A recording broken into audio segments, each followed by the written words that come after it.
In the old town of Nmmaku, where friendship was prized like treasure and every child grew under the watchful eyes of the community, there lived two young girls who became sisters by choice.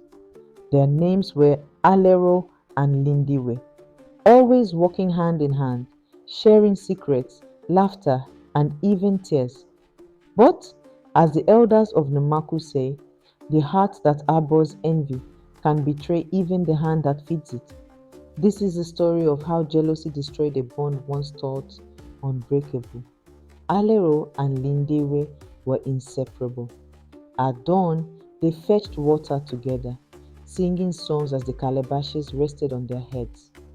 At dusk, they bent over their books beneath the big mango tree, helping each other sound out difficult words.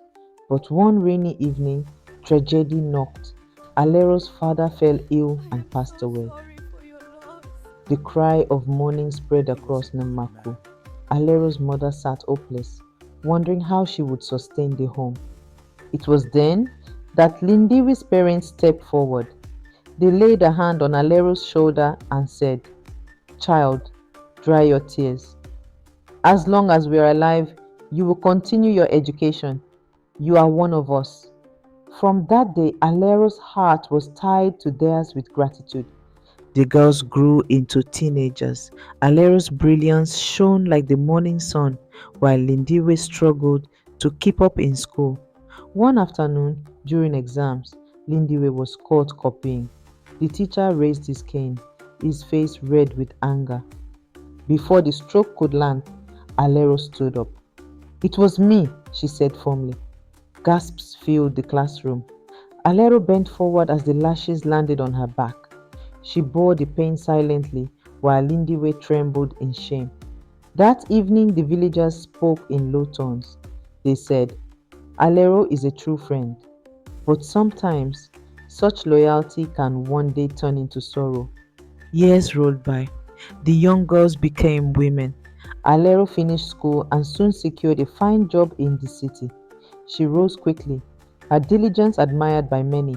Soon after, she married a successful businessman, and happiness filled her compound. But Lindiwe walked a different path. Job interviews turned into disappointments. Her relationships ended before they began.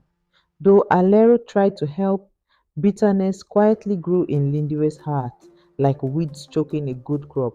Then came the day of joy. Alero went into labor.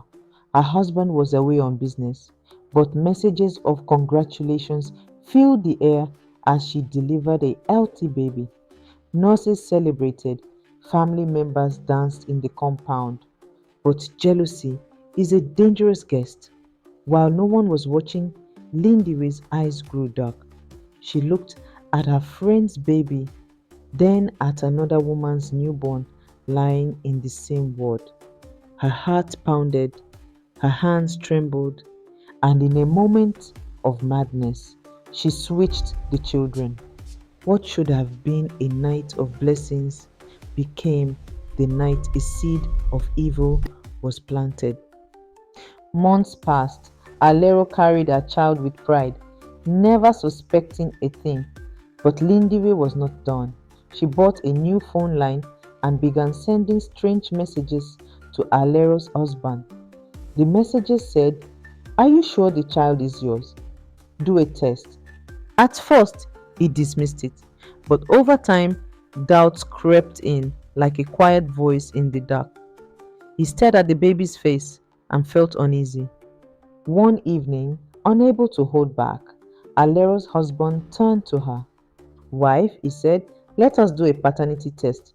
Alero's heart sank, but with tears in her eyes, she agreed. She believed truth would clear the storm. When the result came, thunder rolled through their household. The child was not his. Silence swallowed the home. Alero wept uncontrollably, clutching her child to her chest. She could not explain what she herself did not understand. Alero, confused, went to the hospital to seek answers. She asked from doctor to doctor, nurse to nurse, but no one knew what happened that night. Filled with despair, still holding her baby, She sat at the entrance of the hospital crying. Then came the cleaning lady. She comforted her and told her what she had seen that night. She even had video evidence, but she was called to her hometown before they were discharged, and she couldn't bring it up. Alero, in shock, couldn't believe the one who orchestrated this was her sister Lindiwe. They involved the police, who helped in locating the other family. Alero took back a child and Lindiwe was arrested. The elders gathered under the big Iroko tree. The entire town assembled. Lindiwe was called forth, her head bowed in shame. You sowed envy where there was love, the eldest said, and envy has no place in friendship. Her betrayal was like fire that scorched not only Alero, but the whole community. Alero could not look at her. The wound was too deep, not because of the baby, but because the one she had defended and loved as a sister had turned into her greatest enemy. The people of Nmmaku still tell this story by the fireside. They say, envy is a sickness of the heart. It destroys the one who carries it and leaves scars on those who receive it. For true friendship is like a tree. When watered with kindness, it gives shade to many. But when poisoned with jealousy, it withers before its time. And so the story of Alero and Lindiwe reminds us all. Guard your heart, cherish your friends, and never let envy steal your soul. Thank you for staying till this point, and I hope you enjoyed every bit of the story. Do let us know in the comments what you would have done if you were Alero. Kindly click on the like button, share, and subscribe to our channel for more fun stories with great morals.